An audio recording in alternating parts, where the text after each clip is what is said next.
নৌপথে যে সিকিউরিটি দেওয়ার কথা, নৌ পুলিশ এবং কোস্ট গার্ড তারা থাকবে, এবং যাত্রীদের সিকিউরিটির জন্য প্রত্যেকটি লঞ্চে 5 তারিখের পর হতে আনসার থাকবে, অস্ত্রধারী আনসার 4 জন।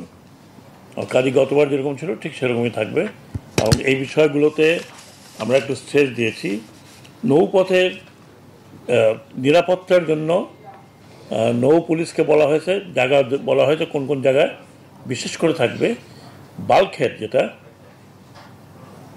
আপনারা যেমন বালি ক্যারি করে, সেগুলোকে 5 তারিখ থেকে মানে ঈদের 3 দিন আগের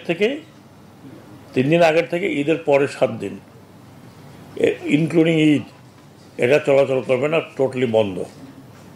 দিনেও না, রাতেও না। রাতে স্পিড বোটগুলো যেন চলাচল না করে সেই ইনস্ট্রাকশন দেওয়া হয়েছে।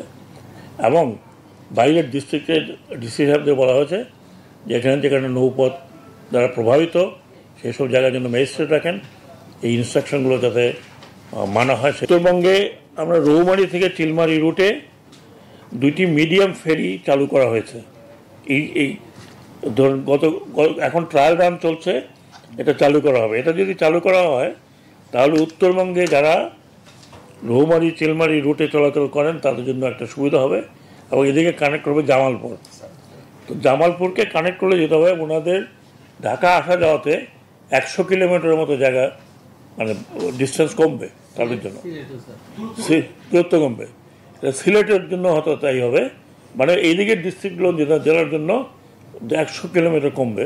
এটা আমি মনে করি একটা বড় আমাদের অ্যাচিভমেন্ট। যদি সাধারণ মানুষের 100 কিলোমিটার কমে, ডিস্টেন্স এবং টাইম সেই সাথে হয়তো টাকা পয়সারও কিছু সাশ্রয় হতে পারে, আরও ভাড়া কমবে। এটা একটা জিনিস।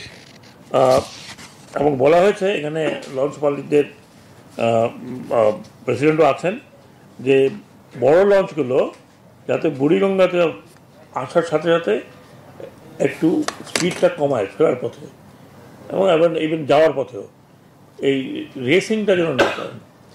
না হলে হয় কি, ওই ঢেউয়ে ছোটো ছোটো নৌকা আশেপাশে যেগুলো থাকে এগুলো ডুবে যায়। আমরা চাই না এ ধরনের কোনো কিছু ঘটুক। সাধারণ মানুষের নৌকা হয়তো পারাপার করছে সেখানে। এই দুটো জিনিসই আমাদের অ্যাড করা ছিল। এবং বলেছি যে কোনো ওভারলোড হবে না, আগের মতোই ওভারলোড হবে না।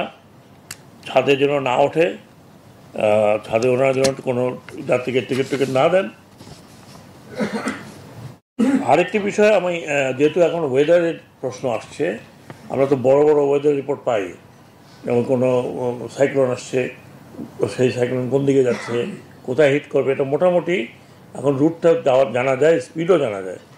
কিন্তু এই সময়ে আমরা আভ্যন্তরীণ নৌ চলাচলের ক্ষেত্রে তেমন কোনো রিপোর্ট পাই না, মাঝে মধ্যে পাই।